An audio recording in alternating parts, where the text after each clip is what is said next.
अब हमारे साथ गोपालगंज के पूर्व एमएलसी प्रत्याशी और राजद के कद्दावर नेता दिलीप सिंह जी मौजूद हैं। आज राजद सुप्रीमो लालू प्रसाद यादव का किडनी ट्रांसप्लांट हुआ सिंगापुर में। पूरा देश उस बेटी पर गर्व महसूस कर रहा है जिस बेटी ने लालू यादव को किडनी दी। क्या कहेंगे उस बेटी के बारे में सर आप? देखिए, जो आज रोहिणी जी ने जो आज काम किया है, वो पूरे भारतवर्ष के लिए, हर एक पिता के लिए और पूरे देशवासियों के लिए एक गर्व की बात है। और जो बेटी का महत्व है, बेटों से कहीं कम नहीं है, उसको रोहिणी जी ने आज साबित करने का काम किया है। और हम लोग अपने आप को बहुत गौरवान्वित महसूस कर रहे हैं कि आज एक बेटी, जहाँ देखिएगा बहुत बड़े बड़े लोगों के बीच में कि दूसरा कोई डोनेट करता है, लेकिन हमारे नेता लालू प्रसाद यादव जी का जब किडनी ट्रांसप्लांट का बात हुआ तो उसमें रोहिणी, उनकी जो द्वितीय बेटी हैं रोहिणी आचार्य जी ने आगे चलकर खुद से अपना किडनी देने का, अपने पिता को किडनी देने का उन्होंने प्रस्ताव दिया और आज उसका सफल ऑपरेशन भी हुआ। और हम लोग महादेव से प्रार्थना कर रहे थे कि हमारे नेता, जो जन जन के नेता हैं, हम लोगों के अभिभावक हैं लालू प्रसाद यादव जी, वह स्वस्थ होकर हम लोगों के बीच में आए। और आज महादेव हम लोगों की मनोकामना को आज पूर्ण किए हैं और उनका सफल ऑपरेशन भी हुआ है और रोहिणी जी और लालू जी दोनों आदमी स्वस्थ हैं। सर एक बात बताइए कि लालू यादव का मतलब आरजेडी और आरजेडी का मतलब लालू प्रसाद यादव। आज लालू यादव अस्वस्थ चल रहे हैं, आरजेडी की कमान तेजस्वी यादव को दे दी गई है, तो आप क्या सोचते हैं, लालू यादव की कमी तेजस्वी यादव पूरा कर सकते हैं? देखिए, यह तो परंपरा चलते रहता है। यह ऐसा नहीं है कि राजद मतलब लालू प्रसाद यादव जी, अरे लालू प्रसाद यादव जी संस्थापक रहे हैं, हम लोगों के अभिभावक हैं, हम लोगों के गार्जियन हैं, हम लोगों को मार्गदर्शन देने का काम करते हैं। लेकिन हम लोगों की पार्टी में तेजस्वी यादव जी और भी बहुत लोग हैं, जगदानंद बाबू हैं, अब्दुल बारी सिद्दीकी जी हैं, रामचंद्र पूर्वे जी हैं, बहुत सारे लोग हैं जो पार्टी को एक ऊंचाई पर ले जाने का काम करेंगे और कर रहे हैं। और सभी लोग अपने अपने क्षेत्रों में अपने जो भी उनको दायित्व दिया जाता है, पार्टी क्या है, पार्टी एक विचारधारा है। राष्ट्रीय जनता दल एक विचारधारा की पार्टी है। इसमें ऐसा नहीं है कि एक हमारे लालू प्रसाद यादव जी चूँकि बुजुर्ग हो चुके हैं और उनका आशीर्वाद हम लोगों को प्राप्त है। और सभी जिला और पूरे, आपको बता दें कि हम लोग पूरे देश में अपने संगठन को मजबूत करने का काम कर रहे हैं। आने वाले समय में हमारी जो राष्ट्रीय जनता दल पार्टी है वो एक राष्ट्रीय पार्टी के रूप में उभरेगी और जिसका नेतृत्व हमारे युवा यशस्वी जो उप मुख्यमंत्री तेजस्वी यादव जी हैं वो करेंगे।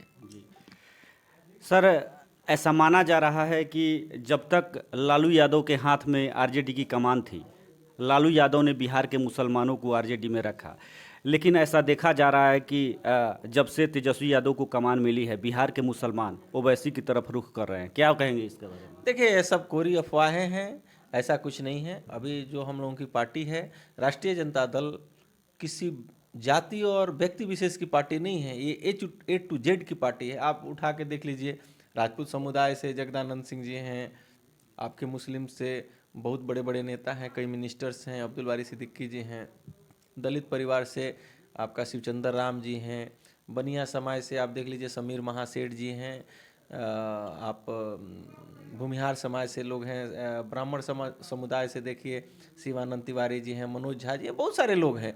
तो ऐसा नहीं है कि मुस्लिमों की पार्टी है, यादवों की पार्टी है, राजपूतों की पार्टी है, ब्राह्मणों की पार्टी है। हम लोगों की जो पार्टी है ए टू जेड की पार्टी है और हमारी पार्टी हर एक जाति, हर एक धर्म, हर एक समुदाय को साथ लेकर चलने का काम करती है। और आप देखिएगा, पूर्व में भी और आज भी हमारी पार्टी हिंदू मुस्लिम का राजनीति नहीं करती है। हिंदू हो, मुस्लिम हो, सिख हो, ईसाई हो, महिला हो, पुरुष हो, गरीब हो, अमीर हो, सबको साथ लेके चलने का काम करती हैं और सभी लोग हम लोगों के साथ हैं।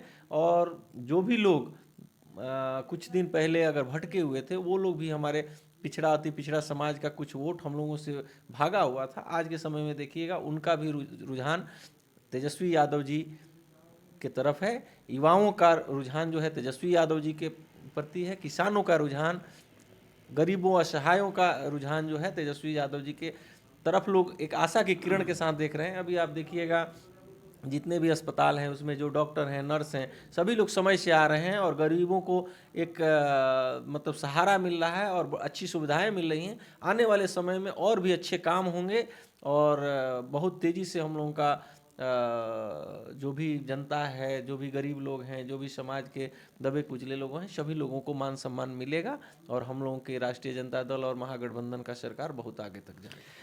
सर, गोपालगंज में उपचुनाव हुआ। गोपालगंज में आरजेडी की हार हुई। लोगों का कहना था कि असलम मुखिया ने 12,000 वोट काटे, जिसके चलते आरजेडी की हार हुई। वहीं कुढ़नी में भी ओवैसी ने अपना उम्मीदवार खड़ा किया। तो एक तरह से माना जा रहा है कि आने वाले समय में ओवैसी की धमाकेदार बिहार में एंट्री होने वाली है। सभी सीटों पर ओवैसी अपना कैंडिडेट खड़ा करेंगे। तो उस समय आप कितना खतरा देखते हैं आरजेडी के लिए? इसका क्या प्रभाव पड़ेगा आरजेडी पर? देखिए, कोई खतरा नहीं है। हम फिर मुस्लिम की बात नहीं करेंगे। हम लोगों के साथ जो सभी समाज के लोगों का वोट है और समर्थन है, आशीर्वाद है, प्रेम है, स्नेह है। आप देखिएगा, आप जहाँ तक चुनाव जीतने हारने का बात है, अगर एक वोट से हम भी चुनाव हारते हैं तो हार ही उसको बोलते हैं। हम लोग जो चुनाव हारे हैं, आप देखिएगा तो 1700 वोटों से चुनाव हम लोग हारे गोपालगंज के चुनाव में। 1700 कोई बहुत बड़ा अंतर नहीं होता है। और वहीं आप देखिए एक तरह से सिंपैथी भी था, सहानुभूति भी था। जो माननीय मंत्री जी थे वो उनका देहांत हुआ था, वो अपनी कार्यकाल पूरा नहीं कर पाए थे, इसका भी लाभ लोग को मिला। अगर सहानुभूति नहीं रहता तो हम लोग यहाँ चुनाव 15-20 हज़ार वोटों से जीतते।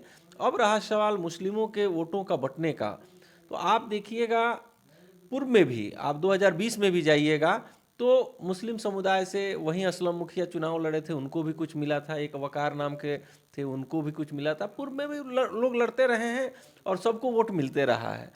वो मुस्लिम की ही बात नहीं है, किसी समाज से लोग खड़ा होते हैं तो कुछ ना कुछ अपने समाज का वोट कुछ काटते हैं।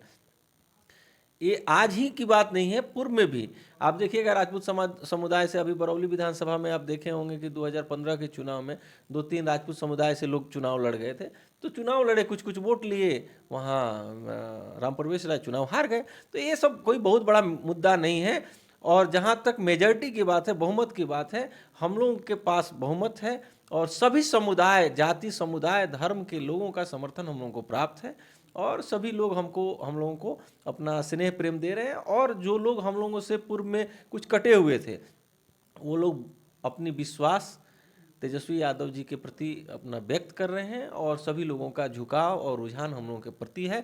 आने वाले समय में हम लोग पूर्ण बहुमत से सरकार बनाएंगे और हम लोग मजबूती से, बिहार ही नहीं, बिहार में तो हम लोग महागठबंधन का सरकार ही ये है, हम लोग देश पे भी, देश के लोगों को भी एक विकल्प देने का काम करेंगे और महागठबंधन की सरकार केंद्र में भी बनाने का काम करेंगे 2024 में। सर, जहाँ तक बरौली विधानसभा की बात है, सूत्रों के हवाले से खबर मिली है कि आगामी बिहार विधानसभा चुनाव में हो सकता है कि आप आरजेडी की तरफ से बरौली में अपनी दावेदारी पेश करें। इसकी तैयारी भी आपने शुरू कर दी है। इस खबर में कितनी सच्चाई है सर? देखिए, इसमें कोई सच्चाई नहीं है। हम लोग पार्टी के कार्यकर्ता हैं, एक सिपाही हैं। हम लोग पार्टी के सिपाही के तौर पे पार्टी को मजबूत करने का काम कर रहे हैं। हम लोग कोई तैयारी नहीं कर रहे हैं। पार्टी संगठन जिसको, पार्टी का शीर्ष नेतृत्व जिसको भी कमान सौंपेगा, युद्ध के मैदान में उतारेगा। अगर हमको पार्टी हमको बोलता है हम भी चुनाव लड़ेंगे, दूसरे को बोलता है वो लड़ेंगे, हम लोग उनकी पूर्ण मदद करेंगे और पार्टी को जिताने का काम करेंगे। अभी आने वाला विधानसभा चुनाव में 3 साल समय है।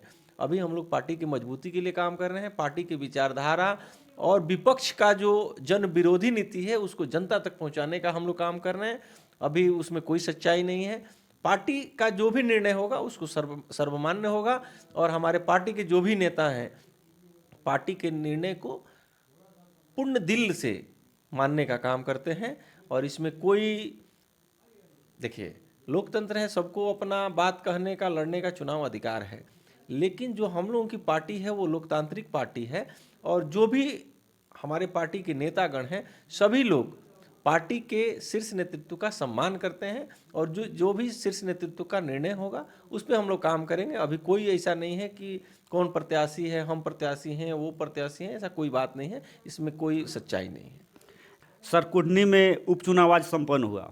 तो कुढ़नी में क्या परिणाम होगा, क्या आप उम्मीद करते हैं कि वहाँ महागठबंधन के जो उम्मीदवार हैं वो कितने वोटों से वहाँ से विजय प्राप्त कर सकते हैं? देखिए, हम लोग महागठबंधन जो जदयू के प्रत्याशी हैं, वहाँ हम लोगों की जीत सुनिश्चित है। अब यह कहना कहीं से जायज़ नहीं है, चूँकि आज चुनाव हो चुका है, तो कहीं से जायज़ नहीं है कि हम लोग इतना वोटों से जीत रहे हैं। लेकिन चुनाव हम लोग जीतेंगे और अच्छे अंतर से जीतेंगे और सम्मानित अंतर से जीतेंगे, और एक पूरे यह जो परिणाम आएगा पूरे बिहार ही नहीं पूरे देश में एक संदेश जाएगा कि जो महागठबंधन है वह गरीब, दलित, वंचित, शोषित लोगों का और सभी लोगों के, समाज के सभी वर्गों को साथ लेकर चलने वाली एक महागठबंधन है जो जनहित के बारे में सोचता है और 2024 का दिशा दशा तय करने का काम करेगा। यह चुनाव परिणाम जो कुढ़नी में आएगा, यह चुनाव परिणाम देश की दशा दिशा तय करेगा आने वाले समय में।